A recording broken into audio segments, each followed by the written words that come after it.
नमस्ते। आज हम लोग 3B सेमिनार स्टार्ट करने जा रहे हैं, जिसके बाद आप first and second degree teach करने के लायक बनते हैं। हम सबसे पहले आज एक ऐसी लेडी को याद करते हैं जिनकी वजह से रेकी पूरी दुनिया में फैली। आपने इतिहास बहुत पढ़ा, लेकिन उनका जितना नाम होना चाहिए उतना नाम रेकी में इतिहास में बताया नहीं जाता है। मिकाओ शिजी ने बहुत ही संघर्ष द्वारा रेकी की खोज करी, इसलिए वो बहुत पूजनीय है। लेकिन उन्होंने रेकी के लिए कंडीशंस रखी थी कि रेकी ओनली और ओनली जापानीज को सिखाई जाएगी। ये किसी बुक्स में नहीं लिखा हुआ है। उसके बाद उन्होंने चुजिरो हयाशी जी को जब ग्रैंड मास्टर बनाया, तब भी उनके ऊपर ये नियम रखे गए। पोला हॉर्न कैंसर से पीड़ित थी। उन्हें मालूम पड़ा कि जापान में कुछ ऐसी पद्धति हैं। वो जापानीज होने के नाते जापान गई, रेकी के हॉस्पिटल में एडमिट हो पाई, रेकी के हीलिंग द्वारा ठीक हो पाई। उन्होंने जब ठीक होने के बाद ये सोचा कि मुझे केवल और केवल अब रेकी के लिए ही अपना जीवन यापन करना है। वो वहाँ पे नर्स बन गई, लेकिन उन्हें रेकी सिखाई नहीं जा रही थी। जब उन्होंने मूलभूत जापानीज होने का और जापान में ही रहने का वादा किया, तब उन्हें रेकी सिखाई गई। हयाशी जी की डेथ से पहले पोला हॉर्न को ग्रैंड मास्टर बनाया गया। पोला हॉर्न इसको विश्व में फैलाने के लिए अमेरिका चली गई और अमेरिका से इसका प्रचार प्रसार शुरू करा और पूरी दुनिया में इसको फैलाया। तो जितने आदरणीय हमारे लिए मिकाओ शिजी है, चुजिरो हयाशी हैं, पोला हॉर्न भी उतनी ही आदरणीय है हमारे लिए। कुछ उन्होंने कमर्शलाइज करने के लिए first degree, second degree, third degree, master degree, ये सब पार्ट्स बनाए।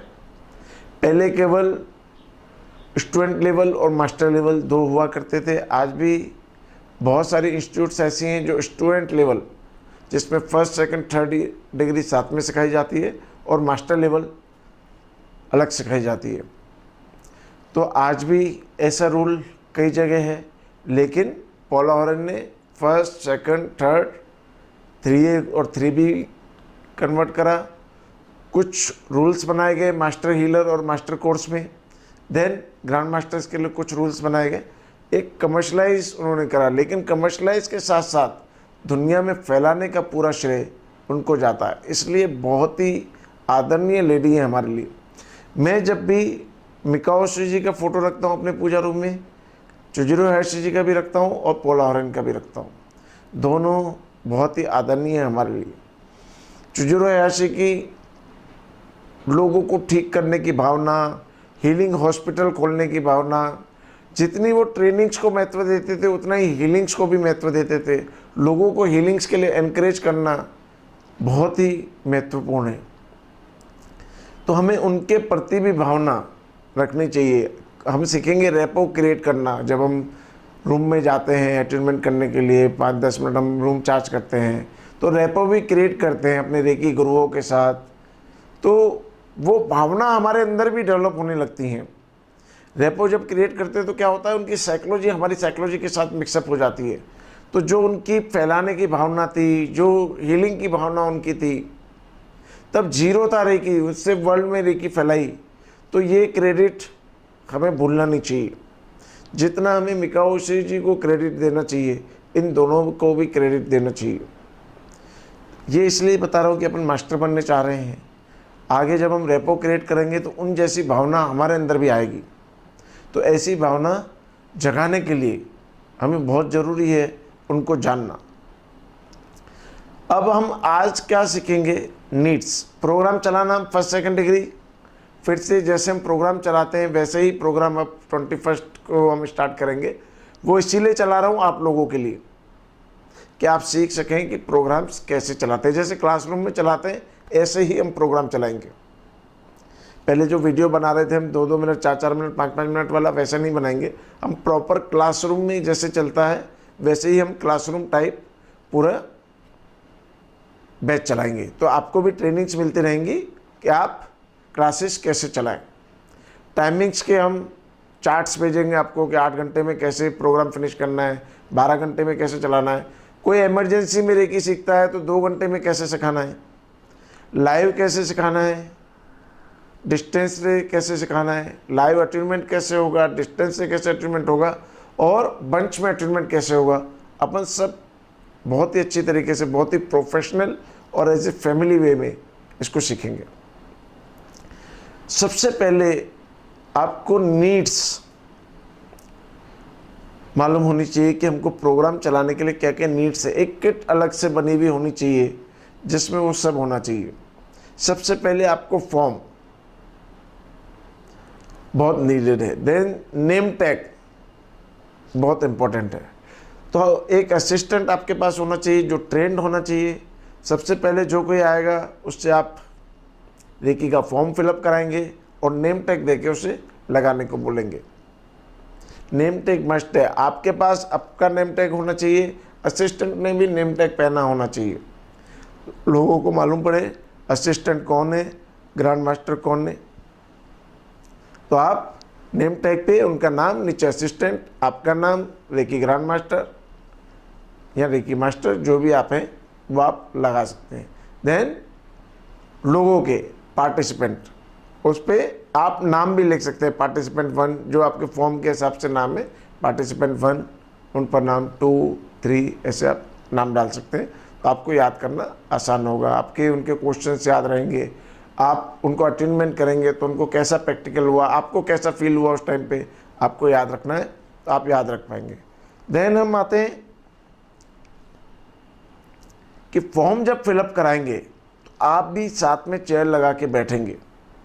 आप कहीं इधर उधर पहले सेटअप पूरा बना के रखेंगे, आप इधर उधर बिजी नहीं रहेंगे। आप जब फॉर्म फिलअप होंगे उन फॉर्म को आपको स्टडी करना है। फॉर्म में हम लिखवाते हैं कि आपने पहले भी कोई कोर्स करा है, स्पिरिचुअल कोर्स, वो आपको माइंड में रखना है। उनकी क्वालिफिकेशन, वो क्या करते हैं वो दिमाग में रखना है। वो रेकी से क्या पाना चाहते हैं वो ध्यान में रखना है।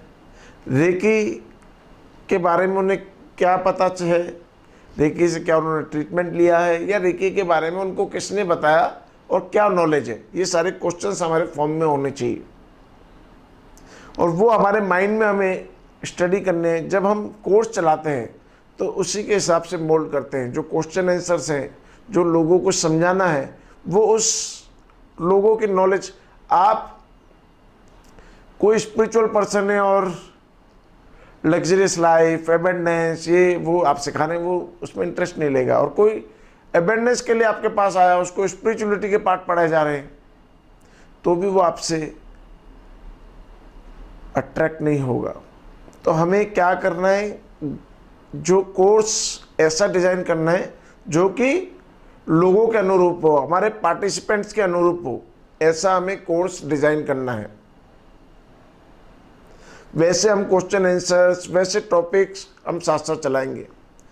2 या 3 तरह के लोग हैं, हम 2-3 तरह की हाउसवाइफ्स हैं ज़्यादा, तो हाउसवाइफ से जैसा कोर्स चलाएंगे। लेडीज़ से ज़्यादा तो लेडीज़ के हिसाब से, स्पिरिचुअल पर्सन है तो स्पिरिचुअलिटी के हिसाब से सब हम कोर्स जैसा डिज़ाइन करेंगे वो उस फॉर्म पे डिसाइडेड होगा। स्टूडेंट्स से ज़्यादा या मदर्स हैं जो कि बच्चों के लिए सीखना चाहती हैं, न्यूबॉर्न बेबी है, किसी को कंसीव होना है, उसके लिए देखिए। तो आपको ये दिमाग में रखना है कि मेरे पास 20 लोग आए हैं, उसमें से 6 लोग इस तरह के लोग हैं, 4 लोग इसके हैं, 5 इसके हैं, 3 इसके, 2 इसके हैं। तो मैं 5 तरीके के टॉपिक्स को कवर ज़्यादा करूँगा, वो एक बहुत ही इम्पॉर्टेंट है। देन रेकी को हमेशा सपोर्ट में रखना है, असिस्टेंट को प्रॉपर ट्रेनिंग दे के रखना है। क्लॉथिंग आपकी बहुत ही लाइट कलर के क्लॉथ्स होने चाहिए। Red colour, black colour, brown colour ये अवॉइड करें। Light colour, white colour, cream colour, pink colour, light violet colour, ऐसे spiritual colour, light green colour, light blue colour, spirituality के कलर ज़्यादा पहनिए। Higher chakras colour ज़्यादा पहनिए। लोअर चक्रास के yellow, orange, red, brown, black इनको प्लीज़ अवॉइड करें। जब आप अटेनमेंट करके आते हैं, अगर आपके पीछे वाइट बैकग्राउंड होता है तो आपकी ऑरा भी दिखती है, तो और बहुत सारे स्पिरिचुअल लोग आपके पास आएंगे, बहुत सारे लोग आपके कोर्स करने आएंगे, तो अट्रैक्ट होंगे आपकी ऑरा से। जब आप 15-20 अटेनमेंट करेंगे तो आपकी ऑरा एक एनहांस्ड हो जाएगी, तो लाइट कपड़ों में वो लोगों को अट्रैक्ट करने लगेगी। तो प्लीज़ लाइट क्लॉथिंग की तरफ ध्यान दीजिए। और स्पिरिचुअलिटी के एक टीचर स्पिरिचुअल लगता भी है उनसे, तो हम कपड़ों का अपना ध्यान रखेंगे। देन हमने फॉर्म फिलअप करा दिए, नेम टैग लगा दिया, उसके बाद हम आते हैं सिटिंग अरेंजमेंट पे। सिटिंग अरेंजमेंट आप कहीं पे भी, आप अपनी सिटी में चला रहे हैं, अपने सेंटर में चला रहे हैं, या कहीं और सिटी जा रहे हैं, पहले से व्यवस्था करके रखेंगे। आप चेयर्स पे बैठ के प्रोग्राम चलाना चाहते हैं, आप गद्दों पे नीचे बैठ के प्रोग्राम चलाना चाहते हैं, आप देखिए कि आप कंफर्टेबल कैसे हो सकते हैं। बहुत लोग चेयर्स पे कंफर्टेबल होते हैं, नीचे बैठने में कंफर्टेबल नहीं होते हैं। हम पहले जब सेमिनार चलाते थे तो नीचे गद्दों पे ही सेमिनार चलते थे। गद्दों पे आराम से लेट के प्रैक्टिस कर सकता है। चेयर पे आदमी को 24 पॉइंट्स करने में बहुत ही स्ट्रेस फील होता है। 6-8 घंटे कंटिन्यूस चेयर पे बैठने पे बड़ी प्रॉब्लम होती है। पीवीसी की चेयर्स होती हैं तो बड़ी दर्द हो जाता है, नेक्स्ट डे आने के लिए बहुत प्रॉब्लम हो जाती है। तो आपको 2 दिन बुलाना है तो एक कंफर्टेबल, जितना इजी प्लेजेंट वातावरण बना के रखेंगे उतना इजी प्लेजेंट आपका सेमिनार चलेगा। तो सिटिंग अरेंजमेंट आपको प्रॉपरली रखना है। अगर गद्दे रखने की जगह नहीं है तो चेयर पे रखेंगे, या फिर गद्दे और पिलोस, पीछे बैक में पिलोस होने के लिए वो भी आपको वहाँ पे अरेंज करना पड़ेगा। सिटिंग अरेंजमेंट के लिए आपने सबको बैठा देना है, ट्राई करना है। अगर लोग अवॉइड करते हैं तो कोई बात नहीं, लेडीज एक तरफ बैठे, जेंट्स एक तरफ बैठे। हम प्रैक्टिस जब कराते हैं तो एक लेडीज एक जेंट्स भी कई बार रखते हैं सेकंड डिग्री में, या ग्रुप चाहता है कि लेडीज लेडीज़ के साथ ही प्रैक्टिस करें, जेंट्स जेंट्स के साथ ही प्रैक्टिस करें। तो वो एनवायरनमेंट देखकर आप सिटिंग अरेंजमेंट करेंगे, और वो सब आपके असिस्टेंट को ट्रेंड होना चाहिए।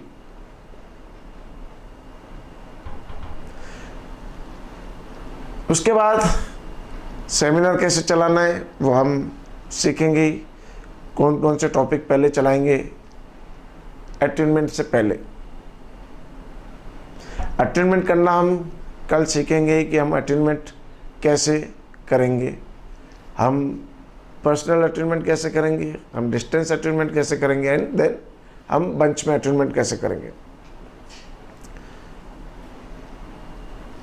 प्रोग्राम को बहुत सीरियस नहीं चलाना है, बीच बीच में जोक्स, बीच बीच में मजाक मस्ती, लोगों को एंटरटेन करते रहना है। बहुत ज़्यादा भी जोक्स नहीं कि भाई आदमी समझे कि स्पिरिचुअल पर्सन है, या बीच बीच में क्वेश्चंस के आंसर्स देते हुए स्माइल, उनको हंसाना। तो एक बोरिंग आपको प्रोग्राम नहीं चलाना है, हंसाते रहना है। बीच बीच में आपको शायरी आती है, कुछ रेकी से लगता हुआ आपको, बहुत सारे मैं आपको बताऊंगा कैसे हम लोगों को हंसाते हैं। तो एक स्माइलिंग सबका फेस आपको रखना है प्रोग्राम के अंदर, कि वो हंसते रहे, स्माइलिंग नेचर है, कहीं पे भी उनको बोरिंग ना लगे। कोई भी क्वेश्चन आए तो आप बीच में रिप्लाई नहीं करेंगे। कई बार आपको होगा कि आप टॉपिक कोई चला रहे हैं, क्वेश्चन कोई और पूछ रहा है, मैनुअल आप पहले नहीं देंगे। मैनुअल एक नीड्स के अंदर आएगा जो कि हम लिखेंगे कि ये मैनुअल हमें चाहिए। पहले क्या चाहिए, फॉर्म, नेम टैग, और थर्ड इंपॉर्टेंट चीज़ है हमारा मैनुअल। फोर्थ इंपॉर्टेंट चीज़ है हमारा पैम्पलेट, जिस पे हमारी ऐड होगी किसी और को समझाने के लिए। रेकी उनसे पूछेंगे, वो समझा नहीं पाए वर्डिंग से, तो पैम्पलेट दे सकते हैं कि मेरे की सिखाओ, ये पैम्पलेट है, ऐसे ऐसे लिखा हुआ, और मैंने इस सर से, इस मैडम से रेकी सीखी है, आप इन्हें कांटेक्ट कर सकते हैं। तो पैम्पलेट्स, ये हमारी किट बनेगी पूरी, जो कि हम कहीं पे भी जाएंगे, अपना सेमिनार अपने सेंटर में चलाएं, कहीं और चलाएं, किसी और सिटी चलाएं, अपनी किट रेडी होनी चाहिए। देन सबसे इम्पोर्टेंट है सिटिंग के बाद साउंड सिस्टम। ऐसा नहीं 25-30 लोग हैं, बड़ा हॉल है और आप चिल्लाए जा रहे हैं, 2 घंटे में आपकी आवाज़ बैठ गई, तो जो इम्प्रेशन बननी चाहिए वो बन नहीं पा रही है। तो एक छोटी किट साउंड सिस्टम की आपके पास होनी चाहिए, या आप बाय रेंट पहले से ही मंगवा के रख सकते हैं, जिससे कि आपका सेमिनार एक इजी कंफर्ट वे में चल सके। उसके बाद हम जब सेमिनार चल रहा है, अटेंडमेंट के लिए जाएंगे। अटेंडमेंट के लिए आपके ऊपर अरेंजमेंट है रूम का। आप 2 लोगों को अटेंड करने के लिए बुला सकते हैं, बड़ा रूम है 4 के लिए बुला सकते हैं, 6 के लिए बुला सकते हैं, सिंगल करके बुला सकते हैं, वो आपके ऊपर है। मिकाओ शिवजी के फ़ोटो ज़रूरी है। कोई अलग धर्म के फ़ोटो न लगाएं तो ज़्यादा अच्छा है, क्योंकि बहुत अलग अलग धर्मों के लोग आपके पास आएंगे। कोई उससे कंफर्टेबल है, कोई उससे कंफर्टेबल नहीं है। तो कोई कॉन्फ्लिक्ट्स न बनाते हुए, अपने धर्म के लिए हम अपनी पूजा अपन कर ही रहे हैं, अपने अपने धर्म को मान ही रहे हैं, लेकिन रेकी में किसी धर्म को न इन्वॉल्व करते हुए आप उन सब चीज़ों को थोड़ा दूर ही रखेंगे तो ज़्यादा अच्छा रहेगा। तो कोई कॉन्फ्लिक्ट्स नहीं बनेंगे, आप इजीली सेमिनार को चला पाएंगे। नहीं तो क्वेश्चन हो जाएंगे, आपने जैनी किसी साधु का फ़ोटो रख दिया, जैनी किसी धर्म का कोई वो लगा दिया, आपसे वो जैनी के क्वेश्चन पूछने लगेंगे, या वो जैनी से एलर्जी करते हैं, बाय चांस की बात है, तो आपका प्रोग्राम से वो थोड़ी एलर्जी करने लगेंगे। तो किसी धर्म में न पढ़ते हुए हम केवल मिकाओ शिवजी का फ़ोटो लगाएं। आप रेकी के बहुत सारे फ़ोटो लगा सकते हैं, आप रेकी के पैम्पलेट्स बहुत सारे लगा सकते हैं, रेकी को नॉलेज दे सके, एनर्जी की, ओम, ये बहुत सारे फ़ोटोज़ अपने प्लेजेंट वातावरण बनाने के लिए अपने अटेंडमेंट रूम में लगा सकते हैं। अगर आपका पर्सनल अटेंडमेंट रूम है तो बहुत ही अच्छी तरह से उसको डेकोरेट कर सकते हैं। देन फ्लावर्स की हमें नीड होती है, नहीं मिलते हैं तो चलते हैं, पर मोस्टली आपको ट्राई करना है कि फ्लावर्स प्लेजेंट वातावरण बनाने के लिए वहाँ पे होना चाहिए। चेयर्स की हमें नीड होगी अटेंडमेंट के लिए। कोई ऐसा जगह है जहाँ पे आप गद्दों पे प्रोग्राम चलाएं, लेकिन फिर भी आपको जैसा अटेंडमेंट करना हो, 2 लोगों का, 4 लोगों का, आपको चेयर्स नीडेड होंगी। टेबल है वहाँ पर फ़ोटो लगाने के लिए, और सामने कुछ तो बहुत अच्छा, नहीं तो आपको टेबल का अरेंजमेंट फ़ोटो फ्लावर्स के लिए रखना पड़ेगा। एक गद्दे की आपको नीड होगी उन चेयर्स के नीचे लगाने के लिए, ताकि उनके पैर उस गद्दे पे रहे और ग्राउंडिंग ना हो एनर्जी की, वो एक नीड है। देन एक साउंड क्रिएट करने के लिए, एक शांति का वातावरण करने के लिए एक साउंड, वो बहुत नीडेड है। आपको आगे चलाने के लिए मंदिरा हम यूज़ करते हैं, सिंगिंग बॉल जो साउंड थेरेपी के लिए आता है, आप उसे यूज़ कर सकते हैं, घंटी यूज़ कर सकते हैं, ताकि उनका माइंड काम हो सके। काम माइंड के साथ वह अटेंडमेंट ले सकें, वो हमें नीड होगी। अगरबत्ती, धूप बहुत ज़्यादा ना जलाएं कि लोगों को सफोकेशन होने लगे धुएं से।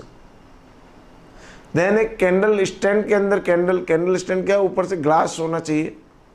वो किस लिए, जब हम रूम चार्ज करते हैं तो कैंडल कई बार 6-6 इंच 8-8 इंच ऊपर अपनी फ्लेम जलाती है। जब आप एक्सपर्ट हो जाएं रूम चार्ज करने के लिए, आपके असिस्टेंट को भी साथ में लगाते हैं, आपके पास 2 असिस्टेंट है, 2-3 लोग मिलकर 10 मिनट तक उसको चार्ज करेंगे रूम को, तो वो फ्लेम बहुत ऊंची जाने लगेगी। या आप कंटिन्यूसली एक ही रूम में जब अटेंडमेंट करने लगेंगे तो वो फ्लेम 1-1 फुट तक ऊपर जाने लगेगी, due to the charging of the room. तो ऐसा जब आपका रूम क्रिएट हो जाए तो पहले ही हम कैंडल्स को चार्ज करना पहले ही सिखा देते हैं कि ठीक है, आप अटेंडमेंट रूम में आए तो देखना कितनी बड़ी फ्लेम होती है, पहले से ही बता देंगे। तो जब अटेंडमेंट करने बैठते हैं तो उनका ध्यान फ्लेम की तरफ जाता है और देखते हैं कि हाँ 8 इंच 10 इंच 6 इंच फ्लेम जा रही है और कुछ मिरेकल क्रिएट हो रहा है। उसके बाद लाइटिंग कम होनी चाहिए। एक प्लेजेंट सा वातावरण बनाने के लिए बहुत ज़्यादा लाइट्स नहीं होनी चाहिए रूम में, हल्की सी लाइटिंग होनी चाहिए, और कैंडल जल रही है उसकी लाइट होनी चाहिए। धुआं आपको मैंने पहले ही बता दिया कम होना चाहिए। आपके मुंह में कुछ माउथ फ्रेशनर पहले ही डाल दीजिए, क्योंकि फूंक मारते हैं कई लोगों की स्मेल आती है। आपने खाना खाया और बाद में अटेंडमेंट करा तो कई बार प्याज की, कई बार लहसुन की, या कुछ भी चीज़ की स्मेल आ सकती है जब आप फूंक मारते हैं। तो पहले ही कुछ माउथ फ्रेशनर हमारी किट की पूरी चीज़ें लिखी हुई हैं, उसमें ये सब चीज़ें हैं कि अपने को क्या क्या मास्टर बनने के लिए, कहाँ जाने के लिए क्या क्या हमारे पास होना चाहिए और वहाँ पे क्या क्या अरेंजमेंट हमें रखने हैं आइटम वाइज। तो हम उस क्या क्या करेंगे, आइटम टिक करते जाएंगे, ये चीज़ हो गई, ये चीज़ हो गई, ये चीज़ हो गई। बैग भी चेक करेंगे तो टिक मार्क्स करते रहेंगे, ये आइटम्स हो गई मेरी कंप्लीट। क्योंकि एक चीज़ आप भूल गए अपने घर पे और उधर पूरा प्रोग्राम अरेंज करने में, आप कहीं ऐसी सिटी में गए हो जहाँ से वो चीज़ अरेंज नहीं हो सकती है, बड़ी प्रॉब्लम हो जाती है। तो ये सारे कैंडल स्टैंड, अगरबत्ती स्टैंड, अपनी अगरबत्ती सब हम, अगर हम दिया जलाते हैं तो उसके लिए कॉटन, उसके लिए घी, सब हम कंप्लीट पैकेज बना के रखेंगे। फूलों का अरेंजमेंट वहाँ पे जो अरेंज कर रहा है उसको हम बोल देंगे कि फ्रेश फूल सुबह को ले लेना, जितने नीडेड हो आप अच्छी तरह से डेकोरेट कर दे सकें उसको। इतने फ्लावर्स हम पहले से एक प्लेजेंट वातावरण बनाने के लिए उनको पहले से ही बोल देंगे। तो अटेनमेंट रूम में हमें क्या क्या नीड है, चेयर्स की नीड है, मिकाओ जी की फ़ोटो की नीड है, फ्लावर्स की नीड है, अच्छी स्मेल की नीड है, कैंडल स्टैंड की और कैंडल की नीड है। कैंडल भी आपको आइटम में लिखनी है, कैंडल भी हम रखेंगे, कैंडल की नीड है। देन साउंड के लिए, प्लेजेंट साउंड क्रिएट करने के लिए आप मंदिरा, मैं मंदिरा यूज़ करता हूँ, आपको कल अटेनमेंट करूँगा तब दिखाऊँगा कैसे उसको यूज़ करते हैं। आप बेल का यूज़ कर सकते हैं, आप सिंगिंग बोल का यूज़ कर सकते हैं। देन कोई साउंड, हल्की सी प्लेजेंट सी म्यूज़िक, स्लो साउंड बैकग्राउंड में होनी चाहिए। क्योंकि जितनी ज़्यादा सेंसेस का आप यूज़ करेंगे, जितनी ज़्यादा सेंसेस का वो यूज़ करेंगे, उतना ज़्यादा अच्छा अटेनमेंट होगा, उतना अच्छा सबकॉन्शियस माइंड में फीड होगा, जो कि हम हिप्नोसिस में बताते हैं अपनी सेंसेस के पावर को बढ़ाना।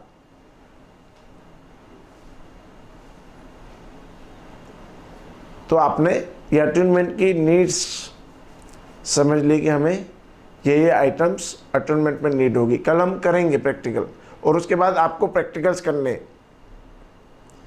20 बार, 25 बार, 50 बार, स्पीड बढ़ानी है। क्योंकि आपको 25-30 अटेनमेंट करने हैं तो कितने टाइम में, 72 मिनट्स में, जो हम 24 पॉइंट्स कराते हैं उसके अंदर वो प्रैक्टिस करते चले जाएंगे और आप अटेनमेंट कर सकें।